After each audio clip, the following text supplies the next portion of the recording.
Hey guys, welcome to another commentary done by Diggity. This is going to be BSL 17 Hasuleague Round of 32 Group G. Upper right hand corner we got Hejek starting as the blue Zerg. Upper left hand corner we've got Krokan starting as the red Zerg.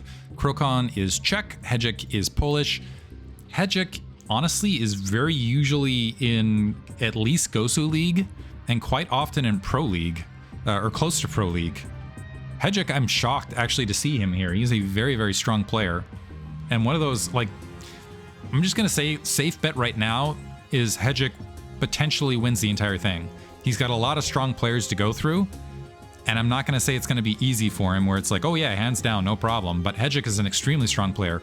Krokan, I hear from chat, shout out to Liru, that he is not just Czech, he is also bad-mannered, so does not represent the Czech Republic, or Czechia, which I did not know was an altered name until today.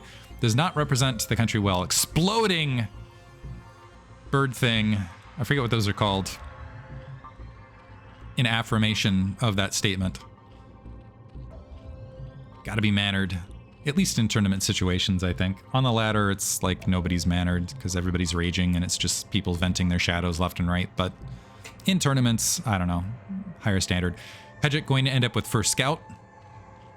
Overlord first, at least for Krokan. If he ends up going for an 11 or 12 pool, this potentially could be a very fast match because we do have an overpool opposite side from Hejek, and it looks like we are going to see an attempt. Not only are we going to see an attempt at an 11 hatch, at an 11 hatch, we're going to see an 11 hatch getting scouted immediately by that Overlord, and so the Zerglings are going to know precisely where to travel, and there's going to be plenty of time to store larva to make this happen. Very risky on a 4-player map. Every once in a while it plays out.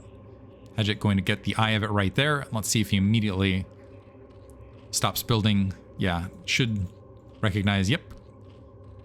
Still going to drop the hatchery at the natural expansion, looks like.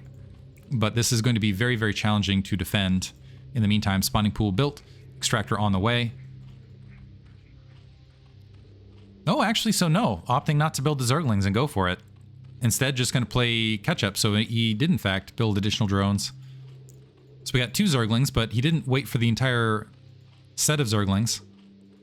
That is going to give an opportunity for Krokan, maybe if he pulls a few drones, to defend this at the natural. Overall, maybe it was a calculated decision because it was overpool rather than straight 9 pool. Straight 9 pool is usually just a straight victory. He is going to go for Zergling speed. So initial 4 Zerglings out, but that last set of Zerglings is delayed, and now the Zerglings can start producing on the opposite side, but that still leaves that natural expansion up and exposed. Tech to layer, which is going to be ahead of Hejek. But, and he didn't decide to build, he built a drone here rather than opting for Zerglings. Interesting play here. So that drone very certainly going to get wiped out very, very rapidly. We do have 4 Zerglings being built opposite side, but Hejek should be able to manage this. Yeah, and he's going to go straight into the main. Let's see if he can get some drone kills on top of it. A creep colony being dropped by Krokan. Wanted to try to equalize. I'm not sure if that's clever or bad. Did not cancel it, however. Now going for the pull with the drones. So he is going to be able to defend this, but this is 5. That's 5 drones off the line. So that means he's down to 9 drones mining. So 9 versus 11. And those drones do add a little bit of defense. So this is kind of clever from Krokan. So moving it down. So at one hand, it provides a target, but on another hand, what it does is it provides a little bit of latent defense. Unfortunately, that also allows Hejek to do this, sneak some Zerglings by, and open up the field. So 1 drone down. He hasn't moved additional Zerglings towards the natural. It looks like he's drawing the Zerglings back right this second and keeping them in a defensive formation. He's going to layer, but done significant economic damage. And so it looks like that Spire going to be a little bit later, trying to pull that Overlord out. And Hejek able to weave through here and create a lot of havoc. Something that Zergling speed gives you. That Overlord I don't think is going to be able to escape vision overall. Hejek actually piling a lot of Zerglings here in the background as well, and I'm wondering if he's going to make a run on the timing right when he's looking for that Spire to finish. So yeah, he microing right back with that Overlord, I think, to confirm the precise state of the Spire, and I'm thinking a player of his level, he can look at it and be like, yep, that's going to be in 11 seconds or something like that. And here he goes, starting to make his way out, and that's going to force a lot of Zerglings and basically no larva. So whether he wins or loses this fight with these Zerglings, it shouldn't matter because he's going to end up with more Mutalisks in the air, and Krokan is going to have to play off the defensive. So trying to make a Sutton colony ahead of time. You can see the drones fighting for their lives.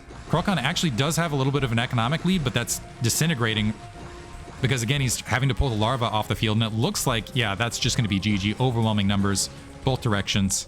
Great play from Hejek. Showing some very, very strong ZVZ right there.